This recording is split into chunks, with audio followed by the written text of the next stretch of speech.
did, yeah. I learned it was New Year's Eve yesterday. So, all right, good to see everybody.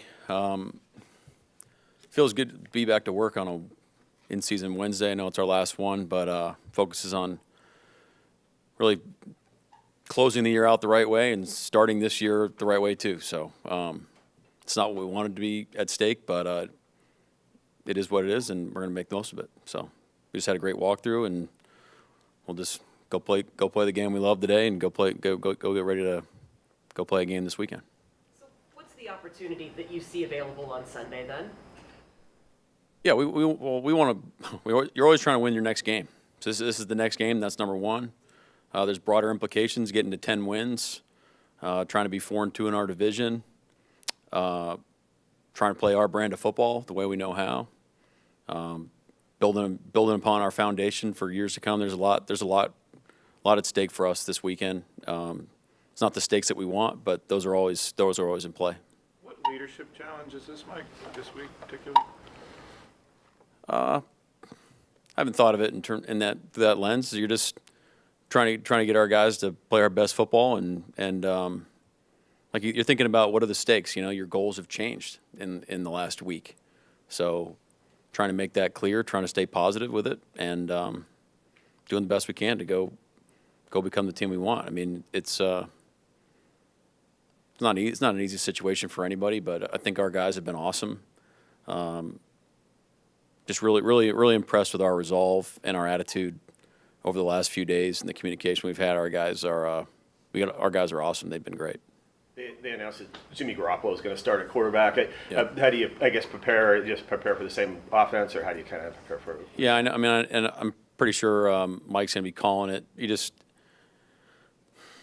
I don't know the right answer. You're going to prep off the tape off of our first same thing. We're playing a game second time, so you're kind of using all the things.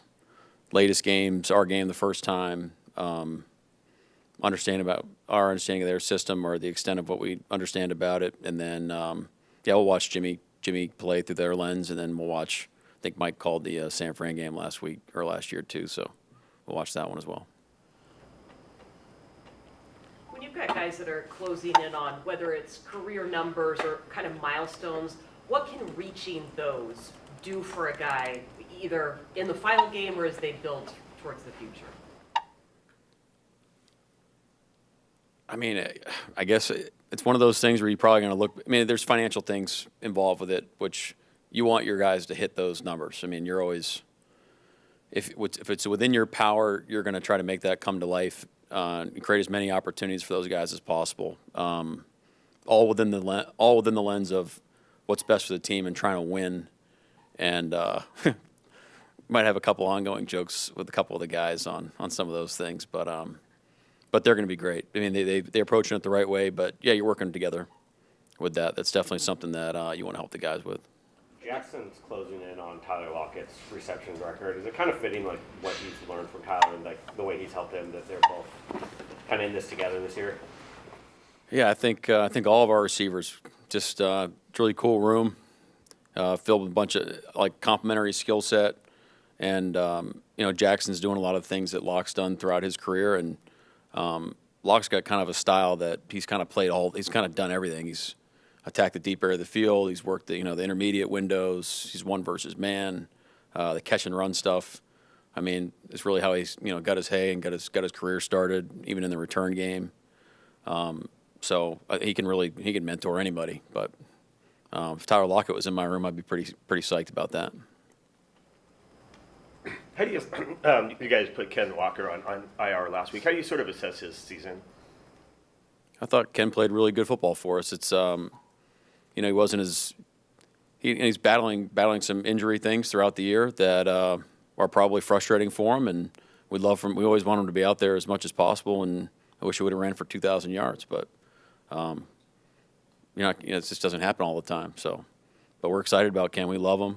He's a heck of a back, heck of a guy, and he's got a great future. Mike, it's way too early for reflection, but is there some sense of, I think you talked a little bit about this, that this is the last game of the season, and you've talked about the opportunity. Is that part of the messaging? Yeah, the message this morning, part of the message this morning was that this is the last game that this unit's going to be together. That's the nature of the NFL. And so let's make the most of it. Let's go out with a bang, do our thing, and serve the guy next to us, and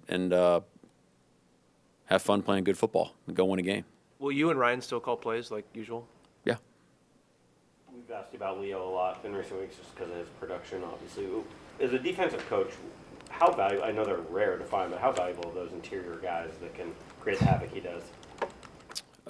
It's funny, Leslie, I mean, I know Jared Allen is more of an edge guy, but we were talking about that the other day, you know, with Jared's Hall of Fame candidacy, but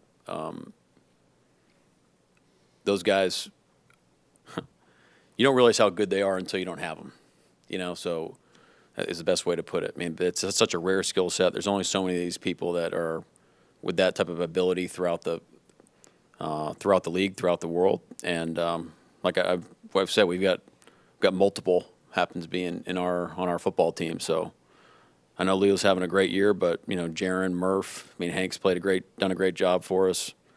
Roy's done a great job for us. We got a really deep room that can rush the passer and play the run. So it's not like you got to personnel it all the time, and then the position flexibility of being able to play guys on the edge and move them around. So you know, teams have to find where our guys are, and that's fun for us to do. When you've got a guy that's as unique as Leo, how does his mentorship show up? Because nobody can do exactly what he does.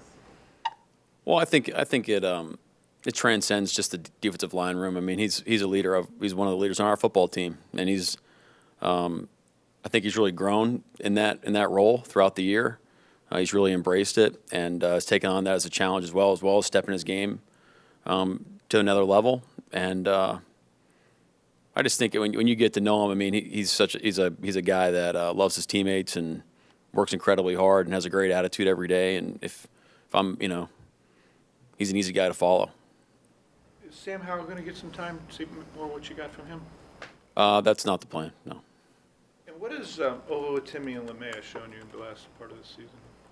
Well, I think we found some consistency at the offensive line spot in terms of just execution and our operation, and so I think Olu has done a good job in that front, and I think Sataoa has grown tremendously from when we first got him to his approach. Again, these things don't happen overnight. It's not like we just decided he was good enough to step in for AB, but he earned that opportunity. I think he's had some adversity that he's gone through, but he's fought through it, and he's come out the other side. So we're excited about Taoa.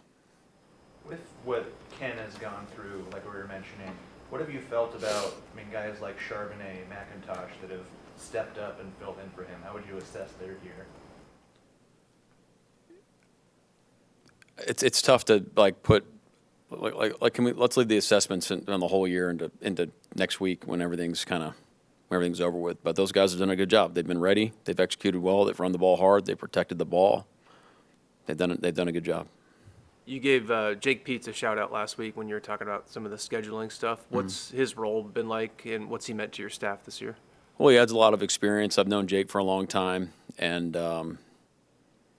he's been around the block. He's seen a lot of things, and people that offer their opinions and that's well thought out and detailed and built around the principles that we want to do. That's a lot of stuff that Jake does, both as a program and with our offense.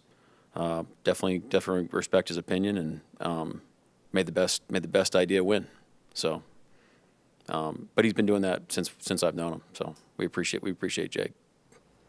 Coby Bryant's ability to sort of seems like he really gets involved in a lot of big plays and kind of comes through a lot. And did you kind of see that from the start with him when you kind of took over the job here, or how did with Coby? Yeah, with Coby. Well, I mean, you know, guys, Jim Thorpe Award winner. I mean, he's a heck of a player, and I think it was just a matter of finding the right role for him.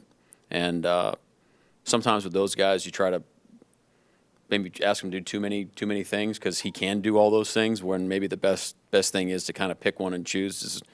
You know, it takes time to find the right thing. And to his credit, he's really embraced the challenge when Rayshawn went down, and he was ready. So when preparation meets opportunity, that's when great things happen. So you got to credit him for being ready to roll, and then just his natural ball skills and playmaking ability. That's that's Coby. So, we're excited about the year he's had and expect him to take the next level as we move forward. All right, the Rams have won a lot of low-scoring close games lately. What jumps out about their defense when you watch the tape? Well, they've won kind of every way. I mean, and they won the game against us early on. They won the shootout against Buffalo. Lately, it's been lower scoring games, but their defense is playing at a high level. They've done a great job of kind of stacking. It feels like just like stacking execution, stacking the way they want to play, finding identity, playing tough, really good situationally, been affecting the quarterback. So they do a good job. Those benchmarks you kind of mentioned, a 10th win, a 4th win in the division. Why are those important to you? Well, it's the next win is the number one thing, and how do you? I mean, I don't have a great answer. You just want to win. You want to have a better record than a not as good as record, and then you want to move forward. So you definitely want to end the year with a win. That's for dang sure. I mean, that's probably really the biggest thing. When's the last time you were in this situation, Mike? You weren't in Baltimore. I can't remember the season you were. Where the game didn't have playoff implications, 2016. And what lessons did you take from John Harbaugh in that week? I wouldn't say anything specifically, but the mentality is the same. Like we got a standard here of what we're trying to build, and you can't let all the outside forces affect how we play and our mentality. And that's not how we're going to operate. That's just that's soft, frankly. So that's not what we're going to be. Anything else? Okay. All right. Thank you.